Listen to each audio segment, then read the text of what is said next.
Voter പട്ടികയിലെ സമഗ്ര പരിശോധന സംബന്ധിച്ച് ചീഫ് ഇലക്ടറൽ ഓഫീസർമാരുടെ യോഗം ഇന്ന് ഡൽഹിയിൽ മുഖ്യ തെരഞ്ഞെടുപ്പ് കമ്മീഷണറുടെ അധ്യക്ഷതയിലാണ് യോഗം. നിയമസഭാ തെരഞ്ഞെടുപ്പ് നടക്കാനിരിക്കുന്ന സംസ്ഥാനങ്ങളിൽ പരിശോധന ഉണ്ടാകുമെന്ന് കമ്മീഷൻ അറിയിച്ചിരുന്നു. വിവരങ്ങളുമായി ജിഷ്ണു കൃഷ്ണൻ ചേരുകയാണ്. ജിഷ്ണു, ഇലക്ഷൻ കമ്മീഷൻ മറ്റൊരു തയ്യാറെടുപ്പിലാണ് എന്ന് തോന്നുന്നു. കൂടുതൽ സമഗ്രമായ പരിശോധനകൾ ഉണ്ടാകുമെന്നുള്ളതാണോ? ആ ഒരു സാഹചര്യത്തിന്റെ അടിസ്ഥാനത്തിലാണോ യോഗം?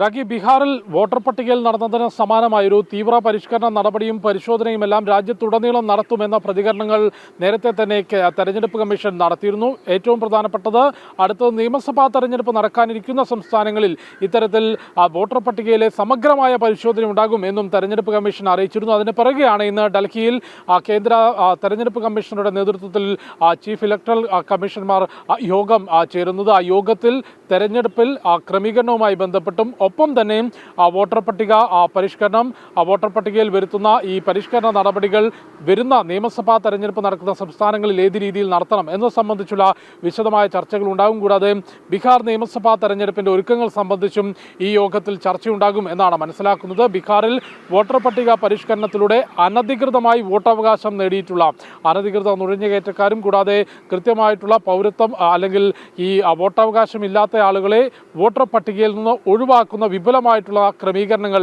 തെരഞ്ഞെടുപ്പ് കമ്മീഷൻ നടത്തിയിരുന്നു. ഇനി നിയമസഭാ തെരഞ്ഞെടുപ്പ് നടക്കാനിരിക്കുന്ന കേരളവും ബംഗാളും തമിഴ്നാടും ഉൾപ്പെടെയുള്ള സംസ്ഥാനങ്ങളിലും വോട്ടർ പട്ടിക കുറ്റമറ്റതാക്കുന്നതിനുള്ള സമഗ്രമായ പരിഷ്കരണം ഉണ്ടാകും എന്നാണ് തെരഞ്ഞെടുപ്പ് കമ്മീഷൻ അറിയിച്ചിട്ടുള്ളത്. അതിനെതിരെ പ്രതിപക്ഷ മുന്നണികൾ ഇതിനോടകം വലിയ പ്രതിഷേധങ്ങൾ ആരംഭിച്ചിരുന്നു. പ്രത്യേകിച്ച് ബംഗാളിൽ ഈ തീവ്ര പരിഷ്കരണ നടപടി അനുവദിക്കില്ല എന്ന പ്രതികരണമാണ് മുഖ്യമന്ത്രി മമതാ ബാനർജി നടത്തിയിട്ടുള്ളത്. അതായത് ബംഗാളിൽ ഇതിനോടകം തന്നെ BJP ഉൾപ്പെടെ മുൻപോട്ട് വെച്ചിട്ടുള്ള ആരോപണം അനധികൃത കുടിയേറ്റക്കാർക്കുൾപ്പെടെ വോട്ടവകാശം നൽകിക്കൊണ്ട് മമത വോട്ട് ബാങ്കായി സംരക്ഷിക്കുന്നു എന്ന ആരോപണം നിലനിൽക്കുന്നുണ്ട്.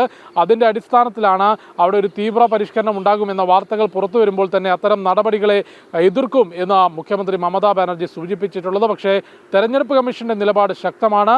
വോട്ടർ പട്ടിക കുറ്റമറ്റതാക്കുന്നതിന്, വോട്ടവകാശമുള്ള മുഴുവൻ പേരെയും വോട്ടർ പട്ടികയിൽ ഉൾപ്പെടുത്തുന്നതിനും അനധികൃതമായി വോട്ടർ പട്ടികയിൽ ഇടം നേടിയവരെ പുറത്താക്കുന്നതിനുമുള്ള കർശനമായിട്ടുള്ള നടപടിയാണ് തെരഞ്ഞെടുപ്പ് കമ്മീഷന്റെ ഭാഗത്തുനിന്നുണ്ടാകുന്നത്. ചീഫ് ഇലക്ടറൽ ഓഫീസർമാരുടെ യോഗം ഇന്ന് ഡൽഹിയിൽ ചേരുകയാണ്. വാർത്തയുടെ വിശദാംശങ്ങൾ നൽകിയത് ജിഷ്ണു കൃഷ്ണനാണ് ഡൽഹിയിൽ നിന്ന്.